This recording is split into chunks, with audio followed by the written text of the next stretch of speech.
चलो बच्चों, आज हम लोग पढ़ेंगे बहुपद। क्या पढ़ेंगे? बहुपद, पॉलिनोमियल।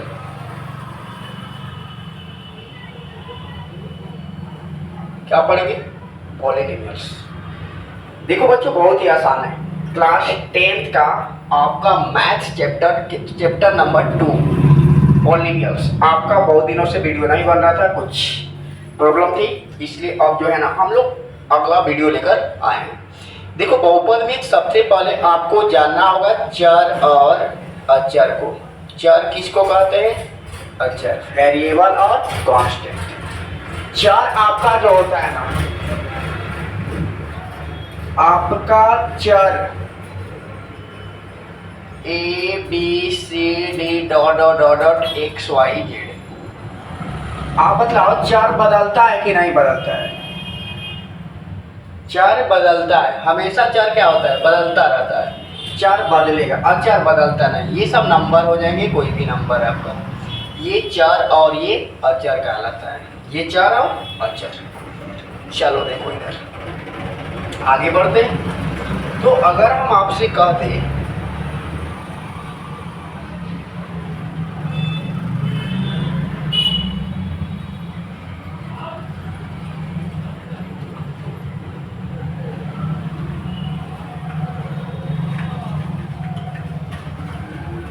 देखो, ये कितने लोगों को समझ में नहीं आएगा? नहीं ना? क्योंकि देखो, इसमें A1 A2 ये सब जो है ना,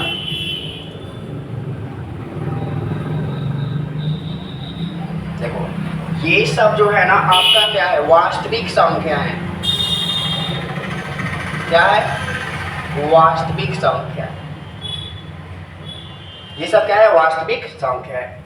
और ये सब जो है ना, अब देखो ये A1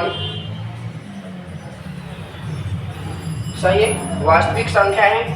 और इसी को बहुपद का हम लोग क्या कहते हैं? गुणांक कहेंगे। क्या कहेंगे? बहुपद का गुणांक। इसी को हम लोग क्या कहेंगे भाई? बहुपद का गुणांक कहेंगे। बहुपद का गुणांक, कोफिशिएंट। क्या कहेंगे? बहुपद का गुणांक कहते हैं। मतलब x के उच्चतम घात, x के उच्चतम घात को हम लोग क्या, घात को क्या कहते हैं? डिग्री कहते हैं। क्या कहते हैं? डिग्री। घात को बहुपद का घात कहते हैं। बहुपद का घात कहते हैं। अब देखो, बहुत सारा या भाई यहाँ पर सवाल है। अब आपसे हम यहाँ पूछेंगे गुणांक और घात के बारे में पहले, उसके बाद बहुपद में चलते हैं। ठीक है? अब देखो, पहले हम आते हैं गुणांक में। किसमें? गुणांक। अगर भाई आपसे कहा जाए x² + 2x + 5 में x का गुणांक कितना होगा? x का गुणांक कितना होगा भाई? x किसके साथ है? 2 के साथ, इसलिए आपका कितना हो जाएगा? 2 हो जाएगा। अगर कहा जाएगा x² - 2x + 3 में x² का गुणांक कितना होगा? x² का गुणांक, x² किसके साथ है भाई? कुछ नहीं है तो 1 के साथ। अगर तुमसे कह दे कि 2x² - x + 1 में x का गुणांक कितना होगा? x का सिर्फ x कुछ नहीं है तो क्या हो जाएगा? -1। कितना हो जाएगा? -1। इस तरह हम लोग क्या निकालते हैं? गुणांक निकालते हैं। क्या निकालते हैं? गुणांक। किसी को दिक्कत? अब देखो, अगर हम सबका गुणांक निकालें, हम क्या करते हैं? सबका गुणांक निकालते हैं। एक बार x² का, अगर 2x³ + 5x² - 3x + 5, हम x³ का गुणांक निकालते थे। x³ का गुणांक कितना होगा? 2 का। हम x² का गुणांक निकालते थे, कितना हो जाएगा? 5 हो जाएगा। हम x का गुणांक निकालते हैं, कितना हो जाएगा? -3 हो जाएगा। हम देखो, इसका जो है ना x² 1, ये x के पावर 0 हो जाएगा। x के पावर, इसका भी कितना हो जाएगा? x के पावर 0, मतलब हमारा क्या हो जाएगा? इसका वैल्यू कितना हो जाता है? 1 हो जाता है। क्या रहता है? 1। अब देखो आगे बढ़ते हैं। ठीक है? अब हम लोग आएंगे किसमें? घात में, पावर। किसमें आएंगे? पावर। अगर तुमसे कहा जाए 2x² प्लस 5x प्लस 3 बराबर 0 में x का घात कितना होगा, सबसे बड़ा वाला कितना 2 हो जाएगा। अगर 5x के power 4 plus 3x² minus 6x plus 2 बराबर 0, इसमें कितना हो जाएगा 4 हो जाएगा। कितना हो जाएगा 4 हो जाएगा। जिसका पावर क्या हो अधिक हो उसको बहुपद का घात कहते हैं। क्या कहते हैं, बहुपद का घात। तो आपको बहुत अच्छे से समझ में आ गया होगा घात और क्या गुणांक। चलो अब हम लोग आएंगे बहुपद में। बहुपद पहचानने का तरीका बहुत बेहतरीन, ठीक है। इसमें देखो आपको पूर्ण संख्या जो है ना, पूर्ण संख्या किसको कहते हैं, 0 1 2 डॉट डॉट डॉट, ये सब ये हमारा क्या है पूर्ण संख्या वाला। ये आपका जो है ना जो भी हो पूर्ण संख्या होना चाहिए। दूसरा रूट में नहीं होना चाहिए, रूट में नहीं। तीसरा नियम आपका भाग में नहीं रहना चाहिए, भाग में रहेगा नहीं होगा, ठीक है। आपका भिन्न में भी आपका नहीं रहना चाहिए। इसके पावर भी भिन्न में नहीं रहना चाहिए। चलो पहला देखो, हम कहेंगे कि 2x² plus 4x minus 3x plus 1/x equal to 5, x plus root 5, x² plus root 5, x² plus 2/3 plus ऐसे लिख लो x के power 3/2 plus 4x plus 3 equal to 0। अगर आपसे कह देंगे 4x² plus 5x plus 10 is equal to 0। अब इसमें बतलाना है आपको ये कौन सा आपका है या कौन सा नहीं है, ठीक है।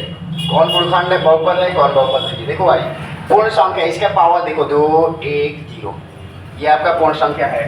इसको देखो x प्लस 1/x, x के पावर -1 इजिकल -5 इजिकल टू 0, ये क्या है नहीं है।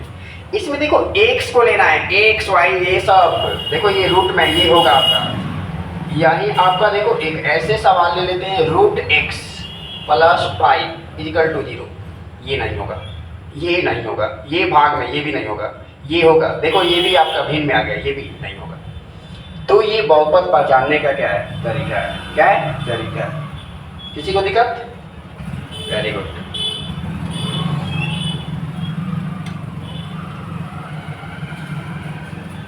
अब देखो आगे, अब हम लोग बच्चों आएंगे किसमें, बहुपदों का वर्गीकरण,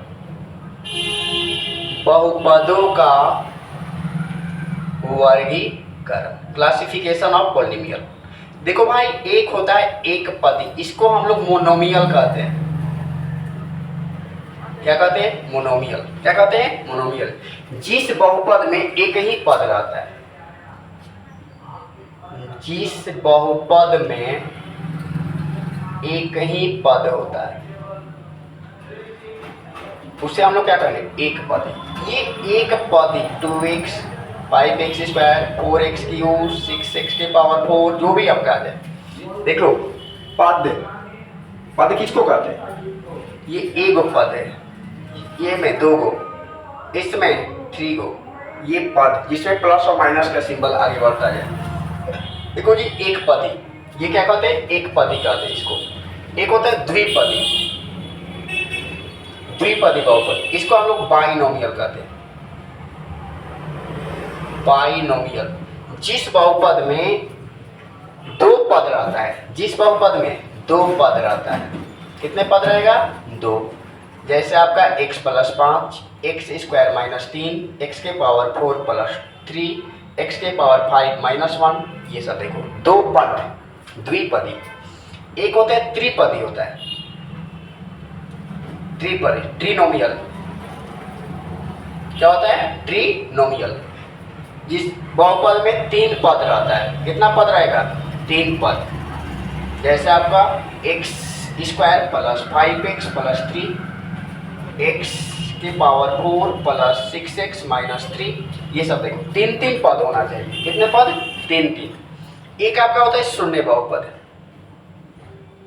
जीरो पॉलिनोमियल, जिस बहुपद में एक भी आपका पद नहीं रहता है। जैसे आपका एक भी नहीं, एक भी आपका पद नहीं रहता है। जैसे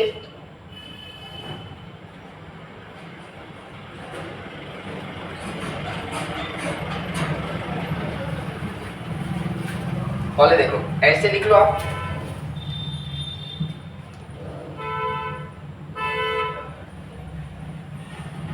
देखो इसका कोई भी शून्य बहुपद, और हमेशा याद रखना शून्य बहुपद का कोई घात नहीं होता है, शून्य बहुपद का घात नहीं होता है, शून्य बहुपद का घात नहीं होता है। क्या होता है? नहीं होता।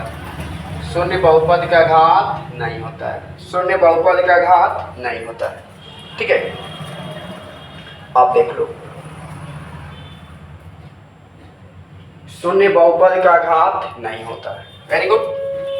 चलो अब हम लोग ये बहुपद का वर्गीकरण था, बहुपद का वर्गीकरण था। चलो आगे बढ़ते हैं, हम लोग पढ़ेंगे बहुपद के प्रकार। बहुपद के प्रकार देखो, पहला हमारा हो जाता है एक, हम लोग का पहला हो जाता है रैखिक बहुपद हो जाता है। क्या हो जाता है? रैखिक बहुपद। पहला क्या हो जाएगा? रैखिक बहुपद। देखो उसमें पद लिया जाता था, इसमें घात लिया जाता है। ठीक है, घात एक के बहुपद को क्या कहते हैं? रैखिक बहुपद कहते हैं। घात एक के बहुपद को क्या कहेंगे? रैखिक बहुपद कहते हैं। घात इसका क्या होना चाहिए? एक होना चाहिए। देखो जैसे 2x - 3, x + 5, z माइनस कितना 3, ये सब देख लो। ऐसे हम लोग लिख सकते हैं, इसको ऐसे भी लिख सकते हैं, z - 3 हो गया। ठीक है, कोई दिक्कत नहीं। इसको भी लिख सकते हैं √3x + 5, ये भी देखो घात कितना है? एक है। घात कितना है? एक। इसको हम लोग कहते हैं रैखिक बहुपद कहते हैं। इसका घात पावर क्या होना चाहिए? एक एक एक। ठीक है, दूसरा रैखिक हो गया। दूसरा होता है द्विघात होता है। क्या होता है? द्विघात बहुपद। घात 2 होना चाहिए। घात कितना होना चाहिए? 2। घात 2 के बहुपद को हम लोग रैखिक बहुपद कहते हैं। जैसे आपका y² - 2, 2x² - √5 भी लिख सकते हैं, उसमें कोई दिक्कत नहीं है। √5 y² - 3, ये सब देख लो। ये सब आपका, आप ऐसे भी लिख सकते हैं इसको।